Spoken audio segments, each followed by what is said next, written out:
Additional I جی کراچی جاوید عالم اوڈھو نے تھانہ defence سی پی کے کنٹرول روم میں چیف سی پی کے مراد سونی و ٹیم اور ڈی ایچ کی ویجیلنس ٹیم سے منعقدہ اجلاس میں شرکت کی۔ اجلاس میں S S P south, S S P traffic اور دیگر پولیس افسران کے علاوہ سی پی کے چیف مراد سونی، ڈپٹی چیف ذیشان حبیب، ڈپٹی چیف عامر چوٹانی، ریٹائرڈ کرنل عاطف، کرنل عادل، ریٹائرڈ میجر عابد، میجر ذیشان عتیق، احمد مبشر، جہانزیب خان، عرفان ابوبکر سمیت دیگر اراکین نے شرکت کی۔ اجلاس میں شہر بھر میں نصب سی سی ٹی وی کیمروں، کنٹرول رومز کی افادیت، اپ گریڈیشن، تکنیکی معاونت، پولیس رسپانس اور ٹریفک مینجمنٹ پر تفصیلی گفتگو ہوئی۔ ایڈیشنل آئی جی نے جرائم کی روک تھام میں سی پی کے کیمروں کے کردار کو سراہتے ہوئے تھانہ درخشہ کی حدود میں نصب 238 کیمروں پر مشتمل منصوبے کو مؤثر قرار دیا۔ اجلاس میں سی پی کے کو درپیش چیلنجز اور جاری منصوبوں پر بھی تبادلہ خیال ہوا۔ چیف سی پی کے مراد سونی نے ڈیفنس میں 700 کیمروں پر مشتمل منصوبے کی تکمیل اور اسمارٹ پولیسنگ کے حوالے سے یقین دہانی کرائی، جبکہ پولیس سے تعاون کی درخواست کی، جس پر ایڈیشنل آئی جی نے بھرپور تعاون کی یقین دہانی کرائی۔ اجلاس کے اختتام پر سی پی کے ٹیم کی جانب سے پولیس چیف اور افسران کو گلدستے اور تحائف پیش کیے اور نیک خواہشات کا اظہار کیا۔ افضال خان،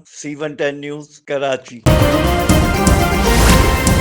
C110 نیوز، خبر کی اصل خبر۔